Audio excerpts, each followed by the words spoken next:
O Rio de Janeiro sempre ocupou um lugar simbólico na organização da saúde pública brasileira. Da tradição científica ao desenho de políticas, da resposta às emergências ao desafio de cuidar de uma metrópole inteira, a cidade vive entre referências históricas e pressões contemporâneas. Hoje, por conta disso, nós vamos conversar exatamente sobre esse encontro entre passado, presente e futuro. Nós vamos receber o Daniel Sorantes, que é o médico sanitarista, professor pesquisador da Fiocruz e atual secretário municipal de saúde e deputado federal. Não é pouca coisa. Poucas pessoas do Brasil circulam com tanta familiaridade entre gestão, política, território, tecnologia aplicada ao Sistema Único de Saúde. Daniel, muito obrigado por estar aqui com a gente, cara. A gente estava perseguindo você, agora conseguimos fisgá-lo aqui para o nosso programa, querido. Obrigado por ter vindo. Um prazer imenso, uma super honra, Cristian, poder estar aqui. Vamos compartilhar aqui para a gente ter muita gente assistindo todos os diálogos com inteligência. Isso, e sobretudo esse que está inteligentérrimo. Vamos começar. Obrigado.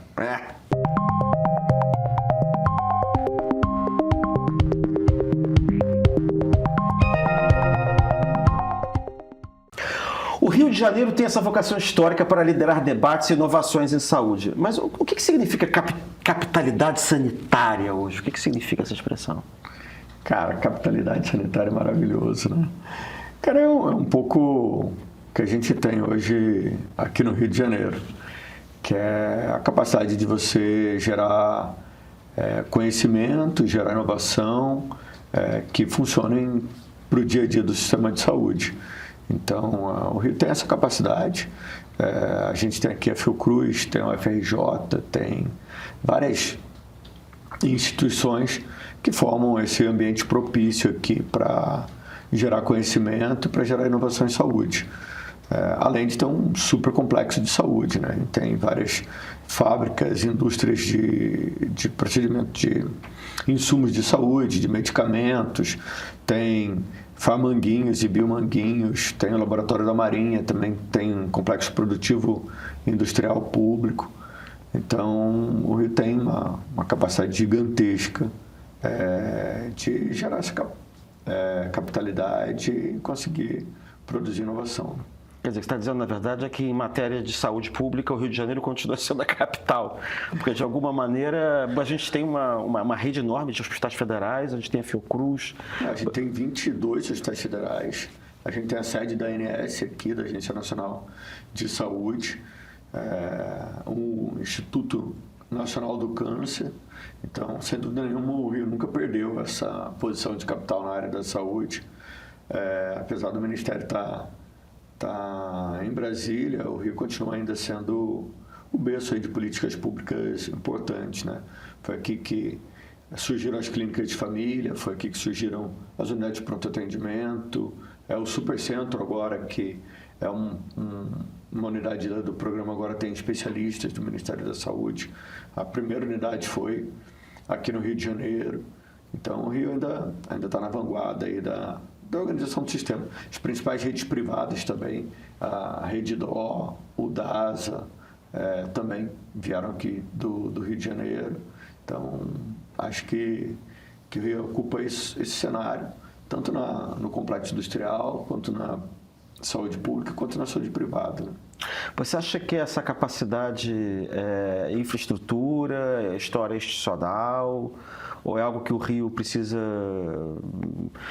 reconstruir, enfim, de acordo com dificuldades?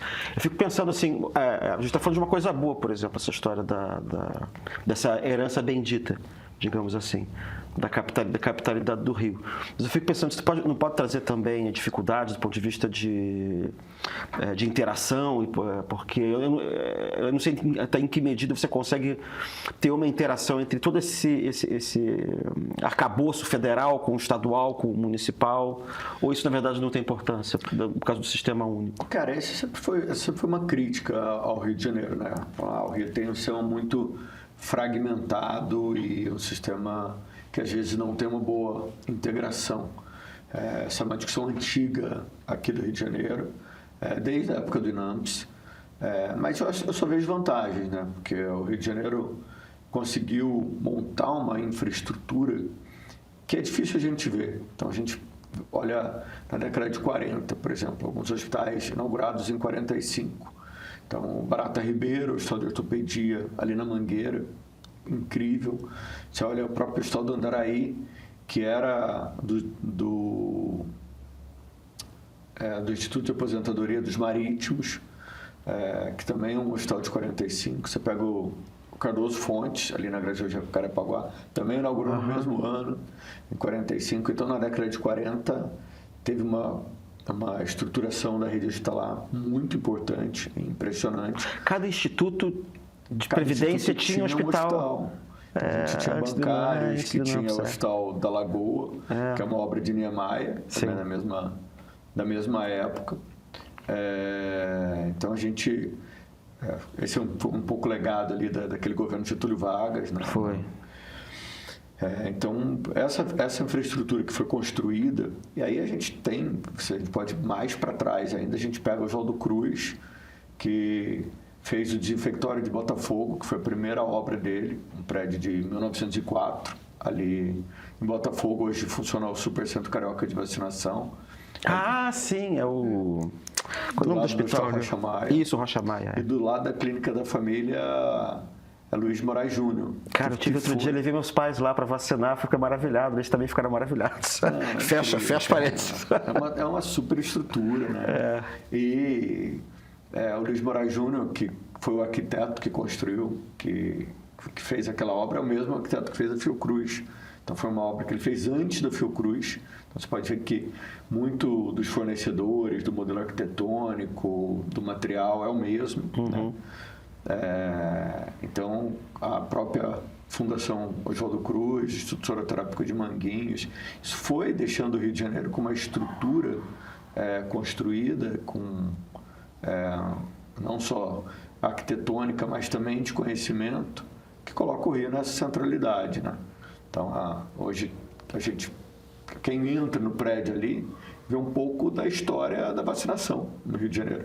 E é um prédio que inaugurou em 1904, no ano da revolta da vacina. Exato. Então, ele não teve festa de inauguração, porque eles ficaram com medo de fazer uma festa e a população depredar e quebrar o prédio. Mas ali fazia a vacina da varíola. Então, foi bem... E a revolta da vacina, teve a revolta da escola militar e era ali do lado. Exatamente. Realmente não era muito seguro, não. Olha, falando nisso... Assim, era final de linha, porque não tinha túnel, né? Então... e você subia ali a Paz Terra, era justamente dali que vinham os revoltados ali. Diz que a batalha ali da revolta da vacina foi na Rua da Passagem, que teve enfrentar as tropas que vinham do Palácio do Catete. A cidade já enfrentou, falando nisso, né? Já teve grandes crises sanitárias, né? Antes. Oswaldo Cruz também teve febre amarela, tinha cólera, tinha epidemia teve gripe espanhola, né? Dengue, teve a Covid, claro, né? H1N1. Epidemia importante, né? Pois é, eu acho que essa memória dessas crises sanitárias talvez tenha moldado um pouco a forma como o Rio age diante desses desafios, porque é uma história que eu acho que começa, sei lá, 1850, que teve a primeira grande epidemia de gripe espanhola, de febre amarela. Sim. Então, o Rio de Janeiro foi uma das primeiras cidades do mundo a conseguir erradicar a febre amarela, né? Com vacinação, com planejamento, então, planejamento bem informado. Espero que a gente consiga fazer isso para a dengue agora, né? Espero que com a vacina da dengue a gente consiga fazer a mesma coisa. Então, finalizando a vacina para dengue, para você ver no nosso passado, a gente com planejamento, com muito menos tecnologia do que a gente tem hoje, se conseguiu desenvolver uma vacina, erradicar uma doença que matava tanto, uma doença muito cruel, né, que é a febre amarela. E a gente tem uma situação muito, muito melhor hoje, sanitária, do que a gente tinha no passado. E é isso que você está falando, né? Esse conhecimento, ao longo de décadas, foi também organizando a história do Rio de Janeiro no combate às epidemias, né? Então, no combate à epidemia, você utiliza as evidências científicas que você tem na época, os dados que a gente consegue produzir em tempo real e comparando com os outros países, mas o conhecimento institucional ele é muito importante, né? Então, foi o erro que o governo federal teve no combate à pandemia, por exemplo, porque esqueceu de utilizar aquele conhecimento institucional que o Ministério tinha ou não quis intencionalmente para combater a pandemia. E o Rio de Janeiro tem isso, né? A gente tem um conhecimento institucional acumulado de muitas gerações em vários órgãos da saúde pública do Estado do Rio que permitem que a gente saia na frente em muitas coisas, né? Então, a gente, por exemplo, não precisava ter feito o hospital de campanha, por exemplo, porque a gente tem a estrutura. Pega o INTO ficou fechado durante toda a pandemia. O INTO ali onde era o Jornal do Brasil. Sim, né? sim, na Avenida Brasil. Comecinho da Avenida Brasil. Um ícone arquitetônico ali. Isso. O hospital ficou todo fechado e tinha espaço para fazer um hospital imenso para tratamento de Covid sem precisar mobilizar nada. Está pronto. Então, também o Estado do Rio não utilizou o conhecimento institucional que tinha, foi fazer o hospital de campanha, coisas absurdas. Então, acho que a gente tem essa vantagem aqui no Rio de Janeiro. E ser secretário de Saúde do Rio ajuda muito tendo instituições como essa, né?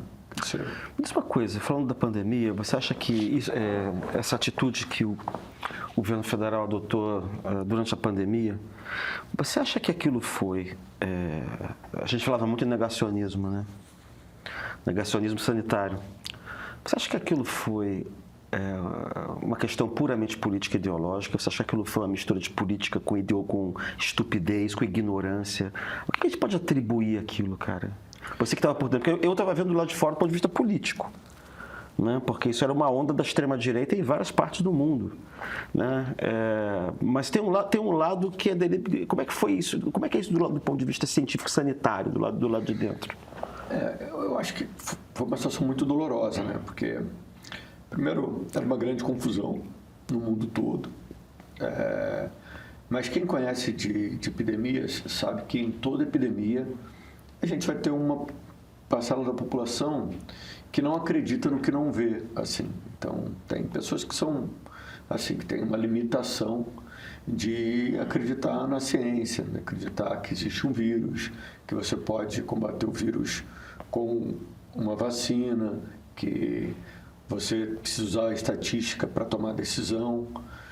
Então, é natural que isso aconteça. Mas quando essas pessoas limitadas estão no poder, estão tomando decisão, isso pode ser muito danoso. Eu acho que o que aconteceu foi isso, né? Eram muitas pessoas que não tinham conhecimento científico para tomar decisão, ou não acreditavam no conhecimento científico para tomar decisão, e foram tomando decisões absurdas e que causaram muito mal, que mataram muita gente, né? Então, eu acho que aqui no Rio a gente teve a oportunidade de mostrar que dava para fazer diferente. Então, quando o prefeito Eduardo Paes voltou para a prefeitura, eu voltei para a secretaria, a gente utilizou muito conhecimento científico sem politizar nada. Então, no momento que era para reabrir as escolas, a gente falou, temos evidências científicas para reabrir as escolas. E uma parte da esquerda, e o Colégio Pedro II, por exemplo, foi a última escola a voltar. Falou, olha, vamos matar as crianças, não podemos voltar, vocês estão... E não, a gente tinha evidência, tinha segurança que dava para voltar. Ou tinha segurança que dava para abrir o Maracanã, ou que já estava no momento já de poder retomar o carnaval, porque a gente já estava com a nossa população vacinada. O Carioca deu exemplo, né? O Carioca, de fato, mostrou que a história do negacionismo é uma minoria. 98% dos cariocas tomaram a primeira e a segunda dose, 98%. 80% dos cariocas tomaram a dose de reforço. Então, uma cobertura incrível, né? A cidade mostrou que aprendeu ao longo de décadas em relação a isso. Então, e também, durante a pandemia, em alguns momentos, a gente sofreu com a politização de eu sou anti-vacina e quero que todo mundo seja anti-vacina. Pessoas no poder fazendo de tudo para que as pessoas não se vacinassem. Então, a gente sempre tentou mostrar tecnicamente, cientificamente, o que tinha que ser feito. Eu tinha muita segurança do que tinha que ser feito. Sou epidemiologista, trabalho com isso a vida inteira. Já tinha sido secretário de saúde do Rio, fui secretário durante as Olimpíadas. Então, a gente sabia quais caminhos a gente tinha que seguir. E tudo fica mais fácil quando você tem o apoio da população, né? Então, a gente tinha o apoio da população da cidade para poder fazer o que tinha que ser feito, para poder, em alguns momentos, brigar com o governo federal. Falar, ministro, fizemos o Paquetá vacinado, a pesquisa em Paquetá, e a gente viu que precisa fazer dose de reforço. E nós aqui no Rio vamos fazer. E aí o Ministério vai e acompanha a gente no Rio, acompanha as recomendações do Rio para fazer a dose de reforço. Então, eu acho que é isso. Mas foi um momento muito doloroso. Eu tenho até dificuldade de lembrar, porque é muito sofrido. Né? Eu também estou lembrando. Foi uma época horrível. Horrível. Tem uma coisa, existe um negócio chamado meio anos da minha vida. Tem uma coisa de estresse pós-traumático que você tenta apagar. E você foi falando e comecei a lembrar, entendeu? Vamos mudar de assunto. Um sofrimento, Christian. Eu acho que a pandemia passou, mas esse estresse que ela deixa e as sequelas emocionais e coisas, nunca vão se apagar, né? Acho que todo carioca lembra de um momento muito sofrido, muito doloroso. Muitas pessoas ficaram internadas em situações muito críticas. Então, não foi simples, né? Não, e você sair pela cidade, eu lembro que eu tive, depois de meses trancado em casa, não sei por que eu tive que deixar alguma coisa na casa de alguém, você quase que tinha que se vestir com um escafandro para poder entrar num carro, para ir na casa, e você tinha que não podia tocar no porteiro, e você atravessava a cidade inteira, não tinha uma alma viva na rua, o comércio todo fechado, e todo mundo sempre em pânico. Eu via Voltagens da Pátria, você tem uma pessoa na rua. Eu me lembro que a primeira vez que eu saí, que eu fui ali na Praia do Flamengo, cara, eu cheguei 9 da manhã, eu olhei para a praia na direção da Glória, eu contei 1, 2, 3, tinham 7 pessoas, desde a foz do Rio Carioca até o final da praia. Entendeu? Eu lembro de levar meu filho uma vez, depois de não sei quantos meses, para brincar no parquinho, ele devia ter 4, 5 anos de idade. Botei ele num balanço, filmei, mandei para minha mulher quase me matou, porque ela achava que ia ter um vírus na corrente, entendeu? Porque que podia pegar o menino. Eu lembro de estar sentado com ele no silêncio, naquela Praça Quatemoc, e de repente eu ouvi alguém falando. Eu olhei em volta, sabe quem era? Era um sujeito que estava na varanda do 7º andar do edifício, na Praia do Flamengo. Era tanto silêncio, você conseguiu ouvir o cara falando no telefone celular lá em cima. Sem nenhum carro na rua, nada. Era um cenário apocalíptico, cara. É um negócio de fim de mundo. Não, eu fiz 48 horas de plantão seguido, logo nos primeiros dias. E eu lembro que eu voltei para casa, eu dormi, cheguei em casa tipo 8 da manhã. Eu dormi até umas 4 da tarde. Aí eu acordei com uma paralisia facial, de tanto estresse. Tive até que operar o olho, fiquei usando um óculos de prisma, porque eu fiquei com a visão dupla. De tanto estresse que aquele momento aconteceu. Uma pessoa muito jovem, que trabalhava comigo, morreu no plantão, pegou o Covid no plantão. Então foram momentos muito, muito, muito, muito dolorosos, né? E cada dia a gente tinha um cenário de mais pessoas morrendo, de mais confusões à vista. Não foi nada simples. Né? E um sujeito na televisão dizendo que não ia fazer vacina, que ia dar um golpe de Estado e você trancado em casa. Não, eu no governo de transição, o Eduardo me mandou para o Instituto Butantan, o Dimas era o presidente.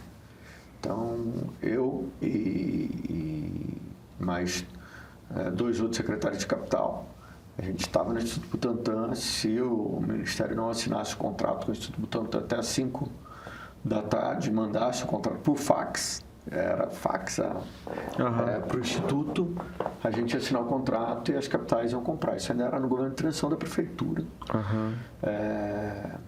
Felizmente, o Ministério cedeu, assinou o contrato, mas foram momentos de pânico, assim, de incertezas de tudo que vai acontecer, né? É porque eu estava trancado em casa, você não. Mas... Você estava na frente de batalha, né, cara? Matando e morrendo lá, pelejando, entendeu? Não, e na frente de batalha também, no momento que você não está na frente de batalha, você também tinha que ficar o mais isolado possível, para você não contaminar a sua família, né? Não contaminar as outras pessoas. Eu lembro que eu peguei Covid e foi no final do primeiro ano, de 2020. Eu não sei nem como eu não peguei antes, com a minha avó internada no hospital. Eu peguei Covid nessa internação e eu fiquei 7 dias sozinho na minha casa, trancado. 7 dias não, eram 14 dias, trancado sem falar com ninguém, praticamente, só pelo telefone, por vídeo, fazer algumas entrevistas mesmo doente, online, assim, eu lembro que eu falei com a Globo News ou com alguns outros canais, pela Fiocruz, Que também estavam todos em casa. Agora estou lembrando disso também, que também estava em entrevista, estava todo mundo...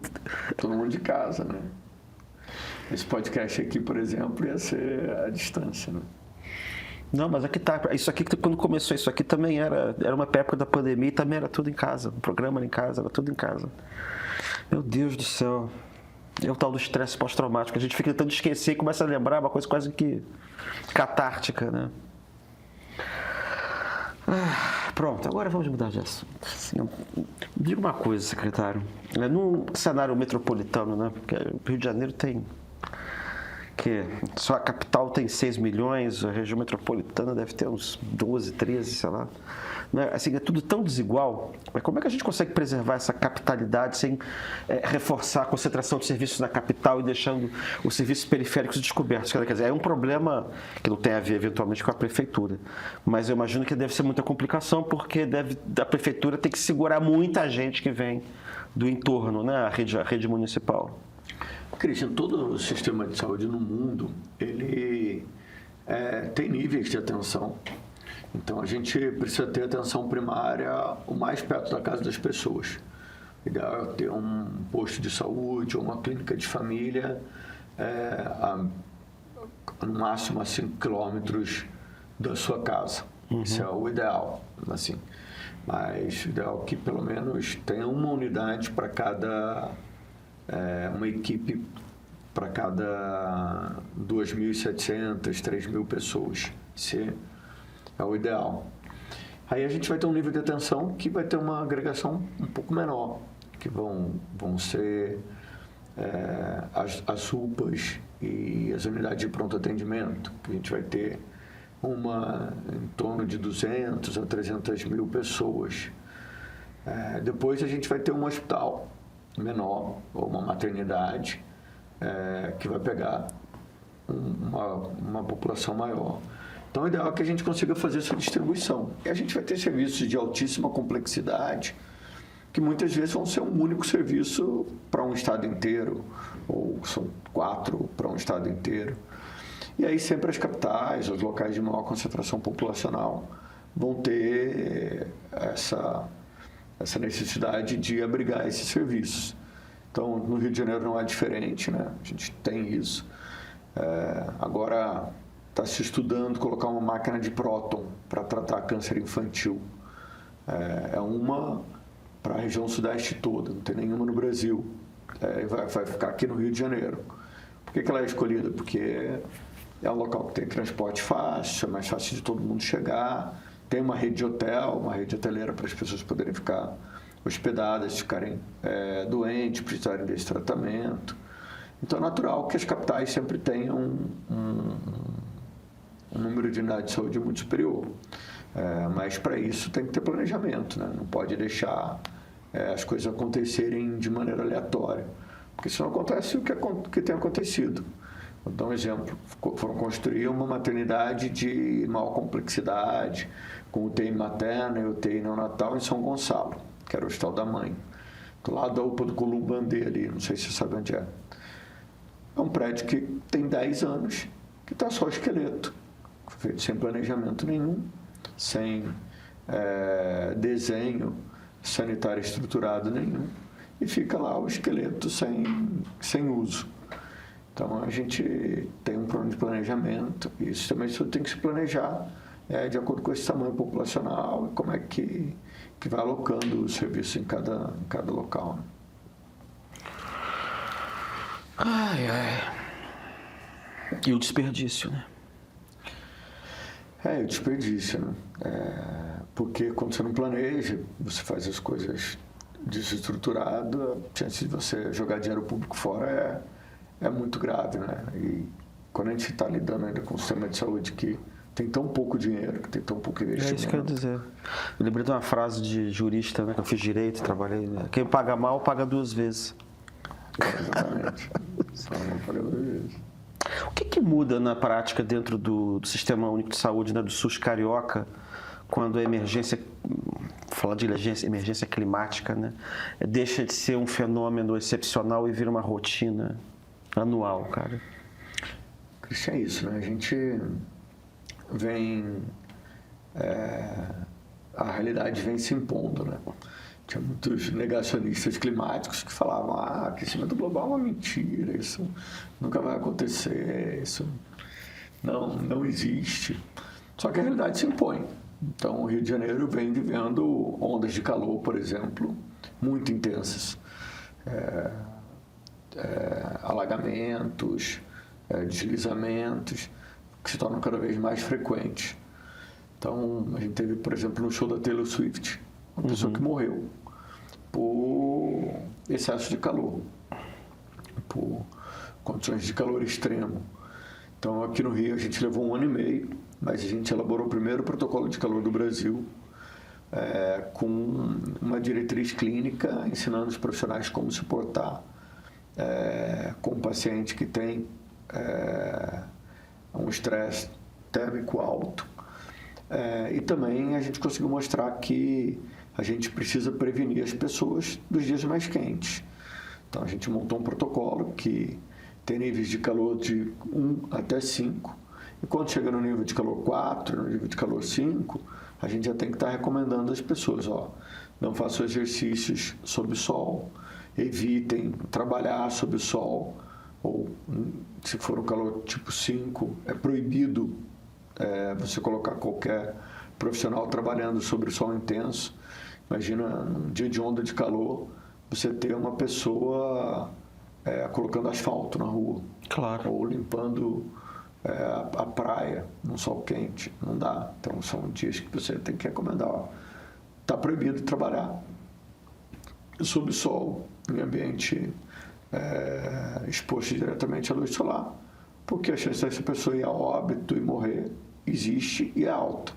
A gente conseguiu demonstrar estatisticamente que em dias de calor extremo, quem tem uma doença crônica, por exemplo, tem muito mais chance de morrer. Ou idosos e crianças desidratam em maior intensidade muito fácil.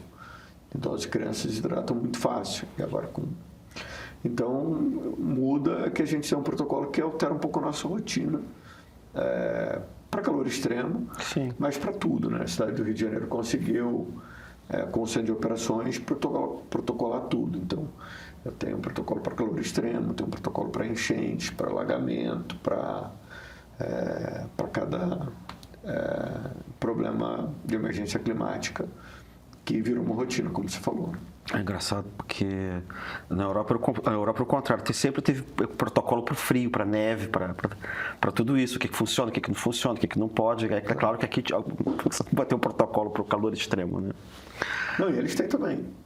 Não, pois é, porque eu me lembro que quando eu morei lá uma época... Também é isso que eu ia falar, eu morei lá num verão famoso que eles chamam na França de canicule, a canícula, e morreu uma porção de gente, morria uma porção de gente de idade e tal, porque não tinha previsões, não tinha equipamento, não tinha infraestrutura para tratar do calor. Né? Nem os prédios são feitos para isso. Né? Não são. Pelo contrário, você morre de calor lá. É pior do que aqui, porque lá não tem ar-condicionado. Exatamente. Tem calefação, mas não tem ar-condicionado. É igual no frio aqui, dias muito frio aqui também, a gente não está preparado. Né? O Rio não está nada preparado para um dia muito frio. Quando acontece, fica bem... Pelo menos é bem raro, né? É bem raro. É igual o calor lá, né? É bem raro. Que tem que subir é a Alta da Boa Vista. Você diria que o crescimento de sinistros envolvendo motociclistas, isso é uma nova epidemia urbana em matéria de acidente, porque isso também é um fenômeno que começou na pandemia, né? Exato, né? Eu acho que a gente já vinha tendo um crescimento absurdo de moto. Moto é uma forma de locomoção para lazer muito agradável, mas para o trabalho pode ser muito perigosa. Então, a gente tem uma situação hoje de acidente de moto que é muito preocupante. A gente teve, ano passado, esse ano, 650 pessoas que morreram de acidente de trânsito. E a maioria delas no Rio? Envolvendo motos, no Rio. 650? Foram 17 mil pessoas que internaram por acidente de moto. Foram 43 mil atendimentos envolvendo acidentes de trânsito.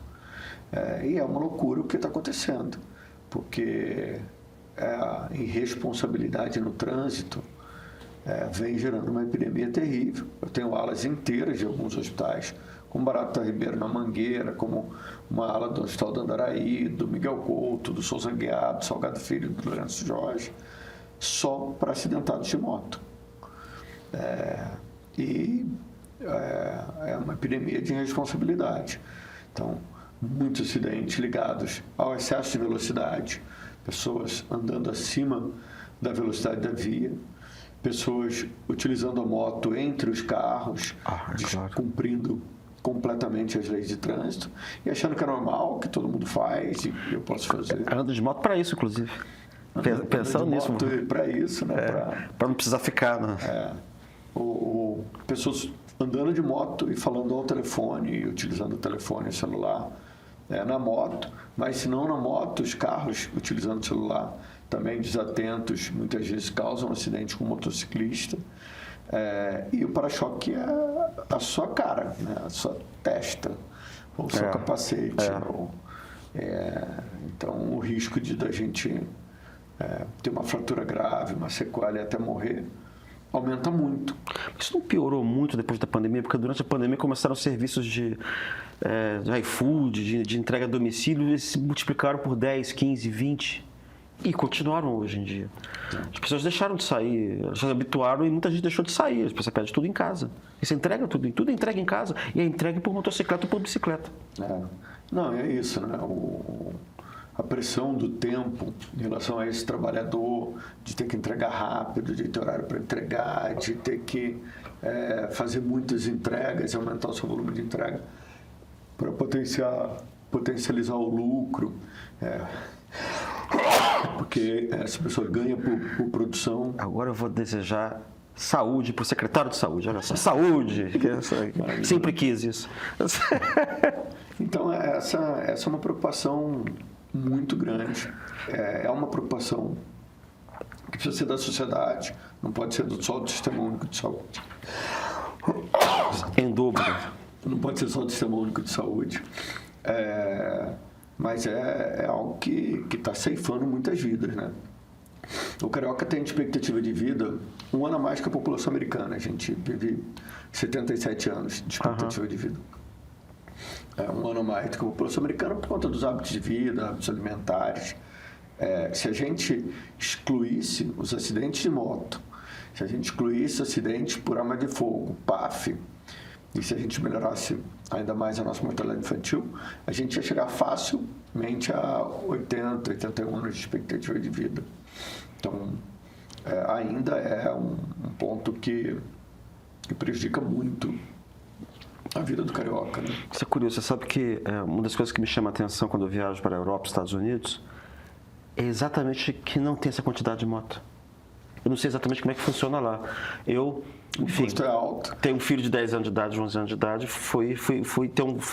Na virada do ano, eu fui a Orlando participar de um seminário científico lá com o Pateta, com o Mickey Mouse e tal. E eu fiquei espantado que na cidade Não tem motocicleta. Você não vê motocicleta rodando lá. Tudo bem que você mal vê ônibus também. Mas você não vê motocicleta, você não vê assim, esse tipo de serviço de entrega toda hora, essa epidemia de motocicleta, você não vê. Isso tem alguma coisa a ver com o nosso, enfim, padrão socioeconômico, na verdade, de trabalho mais precário, né? Tem a ver com padrão socioeconômico e tem a ver com políticas de regulação de promoção da saúde. O que vai te fazer mal, o que tem chance de te matar, precisa ser taxado, precisa ser regulado.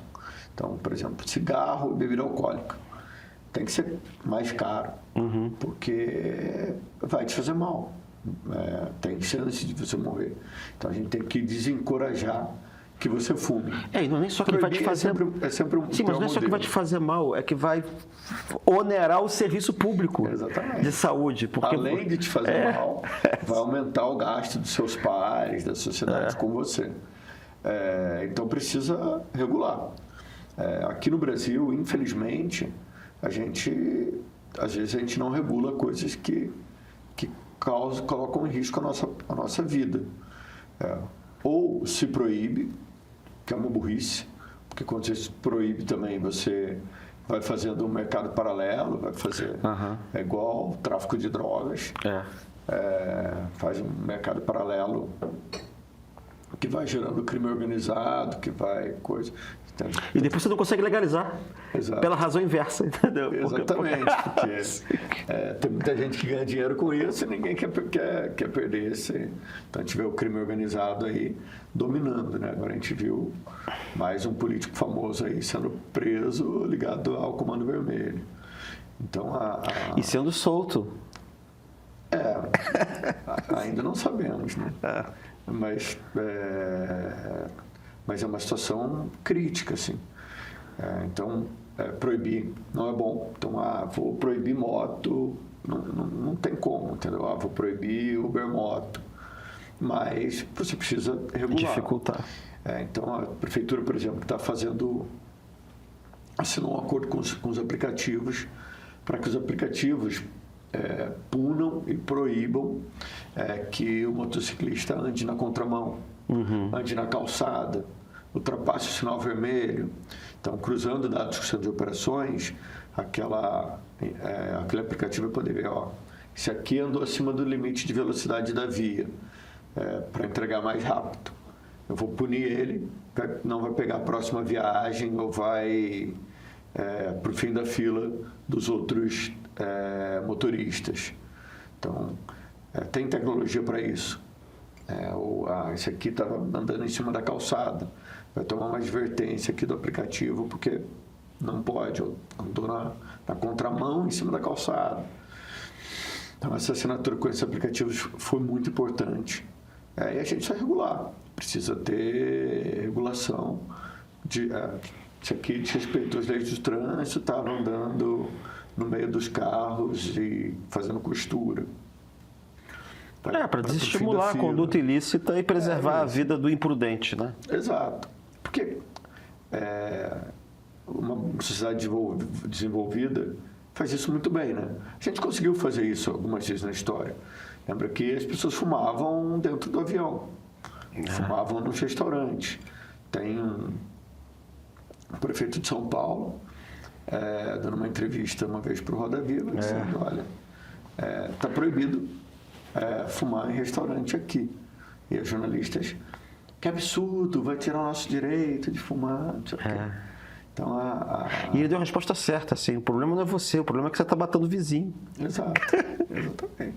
Não, e o problema está matando o vizinho, mas é você também, porque você vai ocupar o hospital. Você vai gerar um ônus para o seu vizinho de ter que cuidar da sua saúde num câncer gravíssimo, que vai ficar muito caro esse tratamento.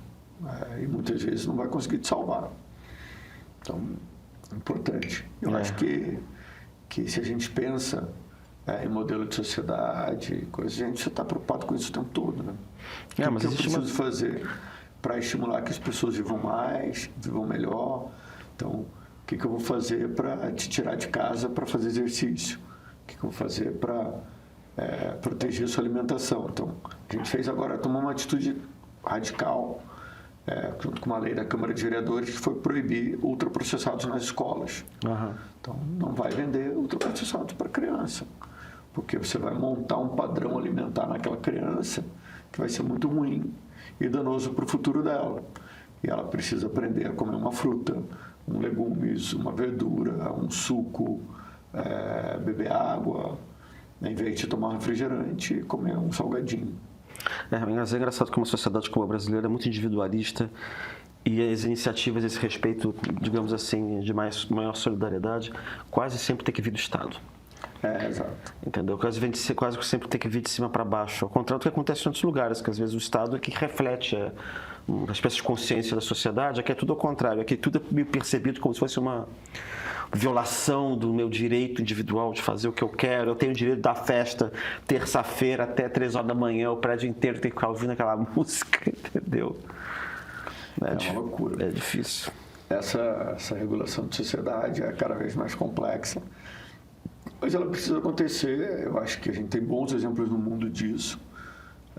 Eu não acho que o Rio de Janeiro é o pior exemplo, mas eu acho que a gente tem muito a evoluir, né? Tem, tô lembrando do prefeito lá fazendo propaganda lá, contra as caixas de som lá na praia, né? Loucura, não? É inacreditável, cara. Sabe que eu me sinto no filme do Woody Allen. Eu não tinha vontade um dia de chegar na praia com uma caixa daquelas e botar uma ópera de Wagner. Assim, só pra dar um choque. Todo mundo um choque de realidade. Não, você tá ouvindo, também eu quero ouvir aqui o Tristão e Isolda, sei lá o que é. Uma coisa assim, totalmente fora dos quadros, entendeu? Aos gritos. Cara, me diz uma coisa, como é que a gente vai reorganizar esse sistema, né, para prevenir, então, não apenas tratar essa violência cotidiana, no fundo é isso que a gente está falando, né? Que são as dificuldades, na verdade, para você conseguir prevenir e não só ficar remediando, né? Eu acho que a gente tem a violência dos acidentes de moto, mas a gente tem o problema da violência urbana, que é gravíssimo, né, Christian? A gente vive um estado de insegurança, de violência urbana que não é natural.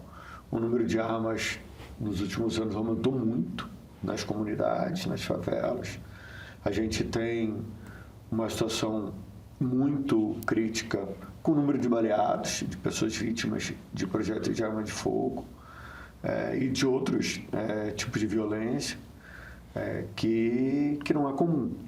E é outro ponto que a gente tem que discutir no sistema de saúde, né? Qual o custo e como é que a gente vai viver sem ocupação do Estado da maioria das áreas da cidade. A gente todo dia pede uma área para o crime organizado, ou para o tráfico, ou para a milícia. As pessoas vão lá e colocam uma barricada na porta da unidade de saúde, invadem a unidade de saúde. O número de baleados triplica na cidade nos últimos anos.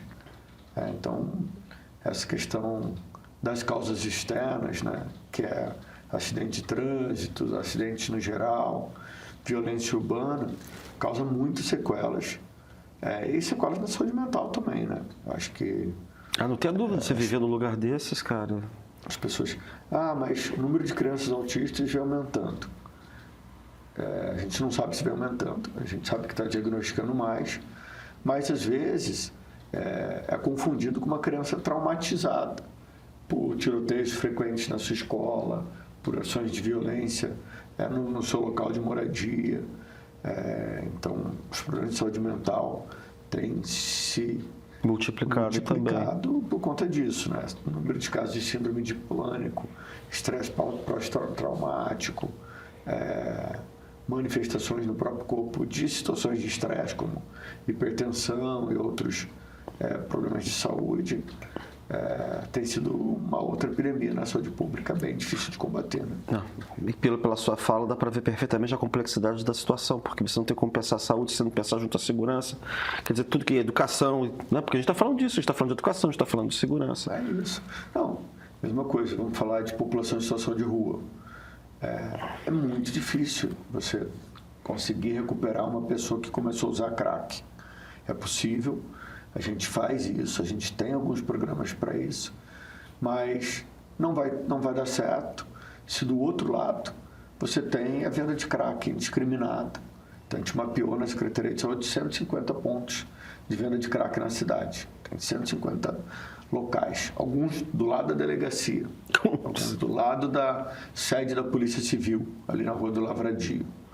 Então tem lá mapeado, aqui em frente a essa invasão, aqui na Rua do Lavradio, junto com a Rua dos Arcos, eu tenho um traficante vendendo crack. Entregamos para a polícia. Sabe quantos pontos desses foram desbaratados? Nenhum. Zero. A polícia não se importa. Então, tem muita gente ganhando dinheiro com uma venda de crack. Então, complexifica muito o cuidado em saúde da pessoa quando você tem um cara ganhando para ficar aliciando aquela pessoa para utilizar uma droga que é extremamente viciante. E se você não tem uma estrutura policial para combater esse crime organizado, é muito difícil para a saúde. Então, aumenta muito a complexidade do sistema quando você tem uma situação como essa. E aí você começa a tratar aquele usuário, o traficante invade a unidade de saúde, o traficante constrange o profissional de saúde, ameaça, porque não quer perder a fonte de renda que é o usuário de droga. Então a gente vê isso em todas as comunidades do Rio, em várias áreas que ainda tem o poder do Estado dominada pelo tráfico. Então essa questão da violência e essa complexidade em relação ao ordenamento urbano e à segurança pública impacta muito. Você acha que o Sistema Único de Saúde está preparado ou está se preparando para lidar com... Porque isso não acaba nunca. A gente está falando aqui começou esse programa falando do histórico das epidemias, como é que a cidade enfrentou as epidemias, tudo isso. E é um trabalho eternamente de enxugar gelo, porque você resolve um, aparece outro, né? E você acha que o sistema está conseguindo se adaptar para enfrentar as novidades, digamos assim? Cristian, eu acho que dá para enxergar isso de duas maneiras, né? Primeiro, é um sistema jovem que está crescendo, né? O SUS aumenta a expectativa de vida do carioca, aumenta o acesso à rede. Então, com a reforma do Andaraí, do Cardoso Fontes, o novo Supercentro Carioca de Benfica, a gente aumenta o acesso ao Sistema Único de Saúde. E do outro lado, a gente tem uma população que está envelhecendo cada vez mais, que os problemas se complexificam quando as pessoas estão mais velhas, né? Aquela pessoa que morria de uma doença infectoparasitária há anos atrás, hoje não morre mais, que a gente consegue tratar. Então, por exemplo, HIV. Esse é o Dezembro Vermelho, a gente está gravando esse programa no mês de dezembro. 45 mil pessoas tratam HIV todo o mês na cidade do Rio de Janeiro. 93% delas têm carga viral indetectável. Então, elas estão sem repercussão da doença no organismo, sem transmitir a doença, que mostra que o antirretroviral está fazendo efeito. Aquela pessoa não vai mais morrer de HIV, mas ela vai envelhecer. Então, ela vai morrer de outros problemas de saúde. Ou aquela pessoa que morria numa epidemia de dengue não vai morrer mais, porque a gente tem vacina. Vai chegando a vacina para dengue agora.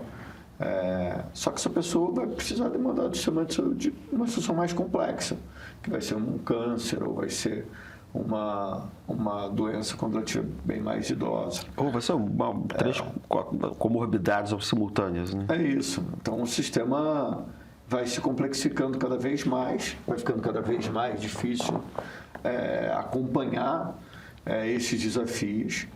Mas ele precisa acontecer. Então, os problemas de saúde mental também aumentam quando a gente tem a sociedade vivendo problemas mais contemporâneos. Então, quanto mais a gente vai vivendo na cidade, vai vivendo nesse coletivo complexo que é o Rio de Janeiro, a gente também vai tendo mais problemas de saúde mental. Então, eu acho que o SUS avançou muito, tem um super legado, mas é óbvio que não está preparado para os desafios contemporâneos. É óbvio que sempre nesse processo o sistema vai precisar se reinventar para entender o que está acontecendo no mundo.